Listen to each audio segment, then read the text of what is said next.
Hey guys, welcome back with the Africa Twin. Today let's talk about how can you go touring with your adventure bike for cheap.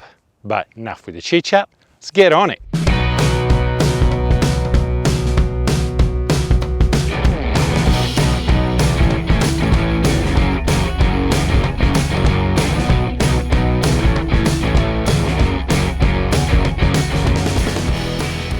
When it comes to touring, everybody says that you need a bike, you need $1,000 bags, you need a $500 top box, and Kevlar and Gore-Tex, and the best of this, the best of that. Well, it's actually not true. Let's start with what to wear when you go adventure touring. First of all, let's start with the bottom. Those are O'Neill adventure boots. They are not Gore-Tex, they are waterproof. They are nice and soft so that you can actually walk on it. They've been working pretty good.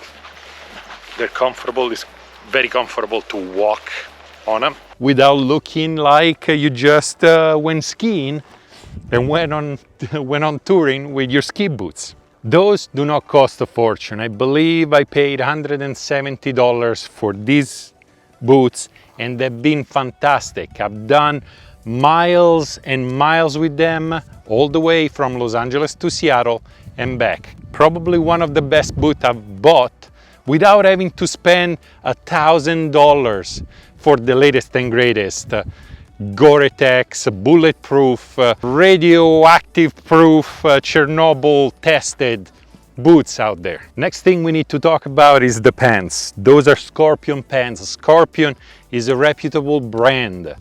They were fantastic. They have protections on the knees. You can add protections in the back if you really want it, but they're light. They're breathable. They come with a sleeve inside to make them waterproof, and especially if you tour summertime, these are great. And those pants, $100. Now, when they came out, were a little more expensive, but now they're just $100. Remember to dress in layers, because that's what I did when I went up. I thought it's August, it's gonna be super hot. And I found myself on the coast. On top of that, I'm freezing because I left Riverside. It was nearly 40 degrees Celsius. Over here instead is about 15 degrees Celsius. So I added a layer on my Alpine-Star jacket. I'm gonna put a neck tube on and keep going. Freezing. So wear layers of whatever kind of clothing you can have that fits under your jacket. This is Alpine-Star. This is a reputable brand. When this one came out, it was very expensive, but last year model, it's worth its weight in gold. You don't need to wear those $1,500 jacket that Charlie Bowman or Ewan McGregor wear when they go across the world. When it comes to the gloves, find the gloves that fit you best. Very important. Buy what fits and what is in your budget. Get a reputable brand, that being Scorpion, that being Alpine-Star. If you can afford Dainese, great, get Dainese.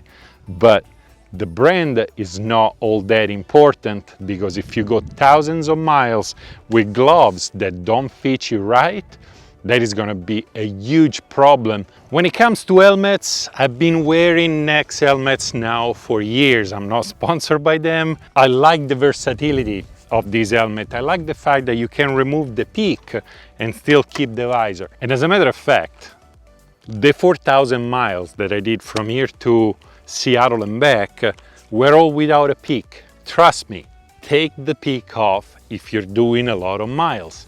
Now, if you're off-roading and the sun is gonna be a problem, sure, keep the peak. I have an intercom system in it. It's integrated with it as a visor that comes down, and that's all I needed. Although it's not a $2,000 adventure helmet, is still one of the best I've ever tried. But let's move on, let's see what you need on the bike to actually go tour with a bike fresh out of the dealer.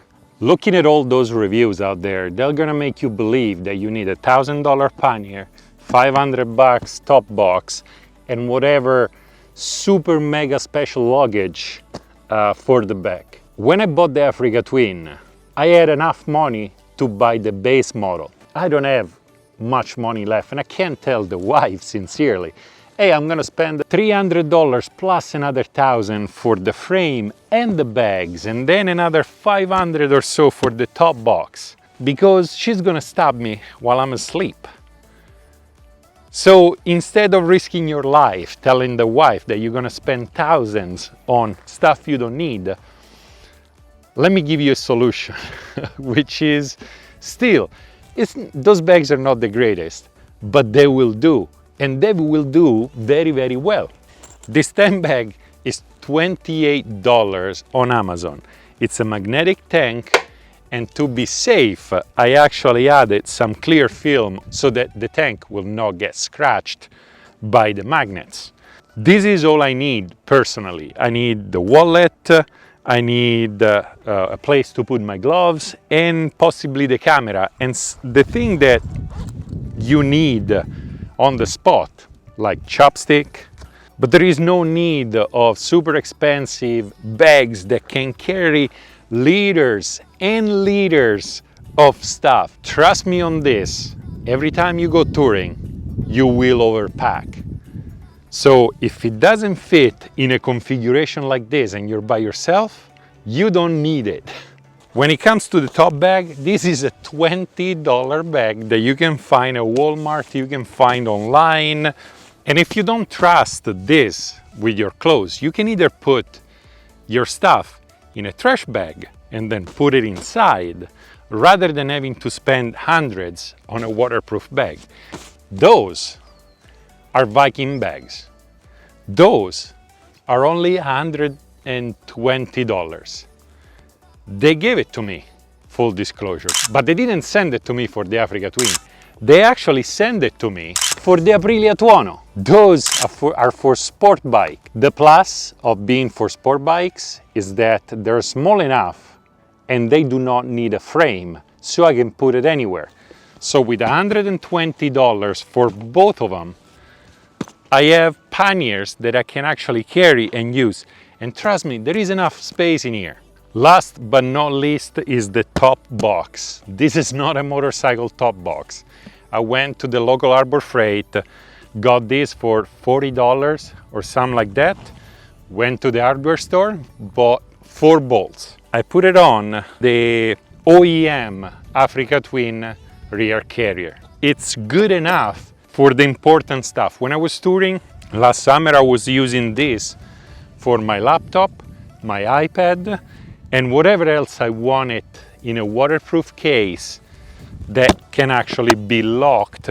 That's probably one of the only disadvantage of having soft bags like that don't cost much.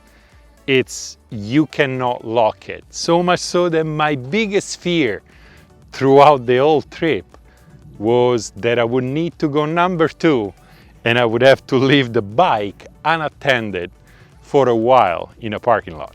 Once more, they would make you believe that you need aluminum boxes and that you need expensive racks. You don't. But let's take a look at what I actually did to the bike after I brought it home from the dealer. There are very few things that I wanted done to the bike before I took it on the long trip. One of them was the tall windscreen, because the base Africa Twin comes with a windscreen that is this tall, which is great for off-roading, not so great on the freeway. I did not have crash bars because at the time couldn't afford it, so I didn't have it. There is one thing, I wanted a quick shifter, so I pumped out the $500 for the quick shifter. I made a video about it, so if you want to install it yourself, go check out my video.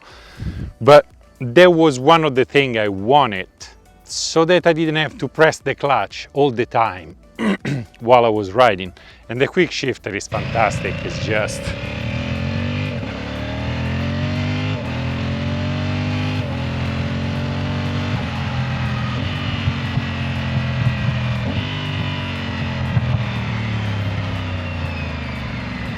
It's just a great mod for every single bike. Another thing that I had to buy was the OEM rear rack from Honda. You do need it if you want to put a top box of your choice. Other than those 3 OEM mods that I did to the bike, everything else was already there when I bought the bike. And I bought the base version. If you have enough money to buy yourself an adventure bike, them being the Africa Twin, the KLR, or whatever else is in your budget, go for it, and for a few hundred more bucks you can buy enough stuff to go touring. If you can't afford the 1500 bucks jacket, well, welcome to the regular people. Very few of us can actually afford a $1,500 jacket, and I'm not one of them, so 250 bucks. I just want you to take what those reviewers say with a grain of salt. The best part of adventure touring, it's the actual touring, no matter what. I had so much fun, I met so many people, and I've seen so many things that from now on I'm gonna try to carve myself a couple of weeks every year to go and ride my bike somewhere far. At this point, I just need to thank my patrons, all 3 of you. Thank you very much. Your contribution helps quite a bit. And also thanks to all of you that keep watching my videos. Ride your bike, and I'll see you next time.